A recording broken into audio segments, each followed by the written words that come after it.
이정우는 5월 2일 시점까지 총 30개 경기에 참가하여 타율 3할 1푼 9리를 기록하며 내셔널리그에서 5위에 랭크되어 있습니다. 또한 37개의 안타로 최다 안타 1위와는 단 2개 차이며 23개의 득점으로 내셔널리그 7위를 차지하고 있습니다. 최근 4경기 연속으로 4타수 1안타라는 다소 저조한 성적을 보이고 있지만 그의 전체적인 기록은 여전히 상위권에 머물러 있습니다.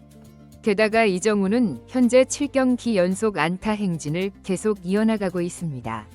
팀은 라이벌인 샌디에고에게 연패를 당하면서 분위기가 약간 침체되었으나 홈구장에서 콜로라도와의 3연전이 예정되어 있어 승리 횟수와 개인 성적을 향상시킬 좋은 기회가 될 것으로 예상됩니다.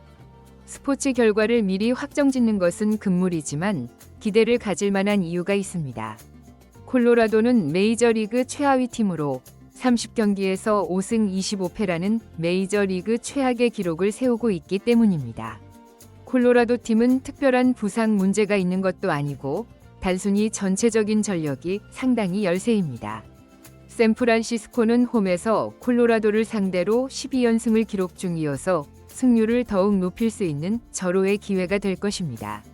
그래서 많은 이들이 이정우의 출전을 고대했습니다. 지금까지 그의 3개의 홈런이 모두 원정 경기에서만 나왔기에 홈에서의 첫 홈런도 기대했지만 멜빈 감독이 갑자기 이정우를 라인업에서 제외시켜버렸습니다. 정말 실망스러운 소식이었죠. 팀의 주요 타자를 왜 라인업에서 제외했는지 의문이 생길 수밖에 없습니다. 특히 콜로라도의 선발 투수가 좌완 프리랜드인데 이정우는 오히려 좌완 투수를 상대로 더 높은 타율을 보여왔기 때문에 더욱 이해하기 어려웠습니다. 기자들이 멜빈 감독에게 이정우 제외 사유를 질문했을 때 그는 여러 번 말했듯이 이정우는 최근 몇 년 동안 많은 시합을 소화하지 못했습니다. 우리는 그가 건강 상태를 잘 유지하길 바라며 이에 따라 계획적인 휴식을 제공할 것입니다. 물론 오늘 경기 중간에 그가 출전하지 않는다는 뜻은 아닙니다. 라인업에서 그를 빼는 것은 정말 어려운 결정이었습니다. 특히 최근 2경기를 연패한 상황에서는 더욱 그렇습니다. 하지만 시즌 전체를 고려했을 때 이렇게 해야 한다고 판단했습니다. 라며 현재가 휴식을 주기에 적절한 시기임을 강조했습니다. 기자가 감독에게 이정우의 출전 경기 수에 관한 큰 계획이 있는지 묻자 지금 이 자리에서는 구체적으로 말하지 않겠지만 내 마음속에는 분명한 계획이 있습니다. 라고 답변했습니다. 이정우를 라인업에서 제외하고 싶지는 않지만 장기적인 관점에서 볼 때 적절한 휴식이 매우 중요하다는 것이 그의 설명이었습니다.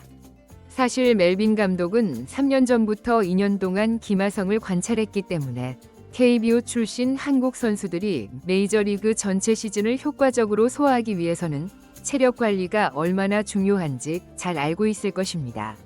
김하성은 시즌 전반기에 훌륭한 성적을 보이다가 후반기에 부진했던 경험이 있었습니다. 멜빈 감독의 말처럼 이정우가 완전히 휴식을 취할지 아니면 경기 중간에 투입될지는 아직 확실하지 않습니다.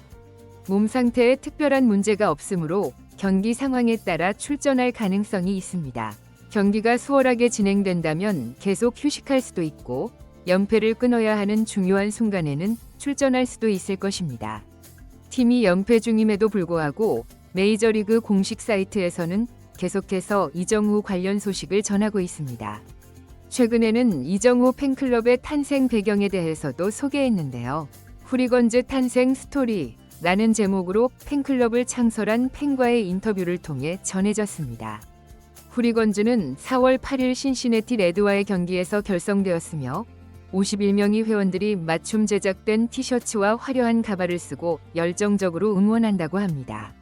후리건즈를 만든 스마일리는 이정우는 제가 야구를 할 때 지향하는 스타일 그대로 경기를 합니다.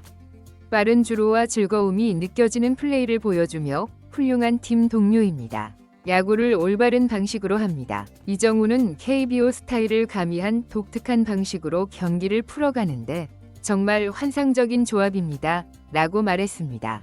또한 현재 샌프란시스코 클럽하우스 분위기는 과거 우승 시대를 연상케 할 정도로 좋습니다. 제 생각에는 이정우가 그런 분위기의 핵심 역할을 하고 있어요. 그래서 샌프란시스코가 오랫동안 잘하고 있는 것 같습니다. 라고 덧붙였습니다.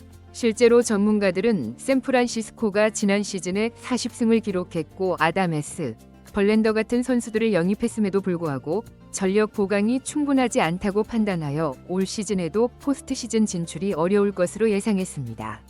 그러나 현재 6할의 승률로 선전하고 있어 팀 분위기가 매우 좋으며 스마일리는 이러한 성과가 이정우의 합류 덕분이라고 생각하고 있는 것입니다. 타자들의 성적을 살펴보면 현재의 6할 승률은 정말 이해하기 어렵습니다. 이번 라인업을 보면 이정우가 빠진 상태에서 더욱 초라해 보입니다. 라모스는 2할 오픈, 1번 타자 아담 에스, 플로레스, 체프맨은 평균 타율이 2할 1푼에 불과합니다. 솔직히 말해서 타자들의 성적만 본다면 콜로라도와 거의 차이가 없을 정도입니다. 과연 이 경기에서 많은 득점이 나올 수 있을까요?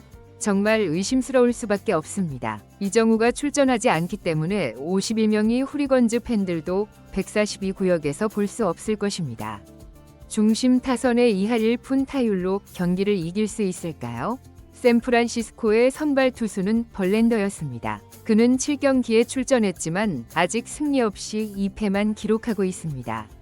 그렇다고 성적이 부진한 것은 아닙니다. 단지 승운이 따르지 않았을 뿐이며 평균 자책점은 꾸준히 감소하고 있습니다. 42세라는 나이에도 패스트볼에 여전히 힘이 있으며 이번 콜로라도전은 시즌 첫 승리를 거둘 수 있는 좋은 기회입니다.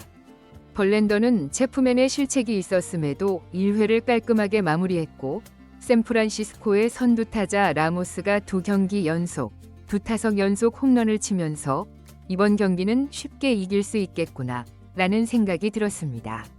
이어서 아담 에스와 체프맨도 안타를 치면서 분위기가 상당히 고조되었습니다. 하지만 샌프란시스코 타자들의 실제 타율은 그대로 드러났습니다. 5회까지 라모스의 솔로 홈런이 유일한 득점이었고 벌랜더도 3회에 실점하면서 1대1 접전이 되었습니다. 이 경기를 보는 사람들은 마치 최고급 투수들의 대결처럼 느낄 수도 있겠네요.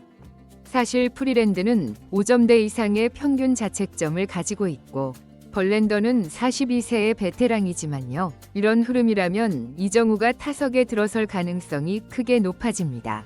그런데 이것이 무조건 좋은 일일까요? 꼭 그렇지만은 않습니다. 현재 7경기 연속 안타 기록을 유지하고 있는데 만약 단 한 번이 타석에 들어가서 안타를 치지 못한다면 연속 안타 기록이 중단될 수 있기 때문입니다. 이 점이 약간 걱정되었습니다. 이정우는 벤치에서 후드티를 입고 있는 모습이 포착되었고 라모스가 홈런을 친 후에는 매우 기뻐하며 대화를 나누는 모습도 보였습니다. 샌프란시스코는 6회에 추가 득점에 성공합니다. 아담 에스의 안타로 시작해 플로레스가 1루타를 치면서 2대1로 앞서 나갔고 야스트렘스키가 2루타를 치면서 점수차를 3대1로 벌렸습니다. 이로써 벌랜더는 올 시즌 첫 승리 투수 조건을 다시 갖추게 되었습니다. 여러분들은 지금 샌프란시스코 자이언츠가 메이저리그 최하위 팀과 접전을 벌이고 있다는 소식을 듣고 계십니다. 7회 벌랜더가 마운드에 올라와 곧바로 홈런을 허용하면서 점수는 3대2로 좁혀졌습니다. 확실히 팬들이 예상했던 경기 내용과는 달랐을 것입니다. 이정우가 아무리 뛰어난 활약을 보여도 샌프란시스코가 항상 잘할 거라고 기대하는 것은 금물입니다. 팀 곳곳에 불안 요소가 너무 많습니다. 결국 샌프란시스코는 메이저리그 불펜 순위 2위임에도 불구하고 신뢰했던 언더핸드 투수가 8회에 2점을 내주면서 역전을 허용하고 말았습니다. 정말 믿기 어려운 일입니다. 전날 크리스 세일을 상대로 승리했던 콜로라도에게 샌프란시스코도 위험한 상황에 처했습니다. 멜빈 감독은 승리를 지키기 위해 이정우를 먼저 수비로 투입했고 역전된 중요한 상황에서 8회 말 타자로 출전시켰습니다. 이정우는 투아웃 주자 1루 상황에서 타석에 들어섰습니다. 조용했던 관중들은 이정우가 등장하자 열정적으로 정우리를 외쳤지만 이정우는 초구로 들어온 92마일 패스트볼을 그냥 지켜보았습니다. 글쎄요, 언제부턴가 그는 첫 공을 공격하지 않고 지켜보는 경향이 있습니다. 소극적인 타격 스타일로 바뀐 이후로 주춤해진 것 같습니다. 이정우는 4구째에 2루 땅볼로 아웃되면서 팀에 도움을 주지 못했습니다. 그리고 9회 말에도 샌프란시스코는 1점 차이를 따라잡지 못하고 무기력하게 콜로라도에게 패배하고 말았습니다. 결과적으로 보면 이정우를 처음부터 선발 출전시켰어야 했을 것입니다. 이정우를 라인업에 넣어도 팀이 이길지 말지 확실하지 않은 상황인데 뛰어난 투수를 상대로 3점을 얻은 것도 지금으로서는 부족했습니다. 감독과 타자들은 이제 반성해야 할 때입니다.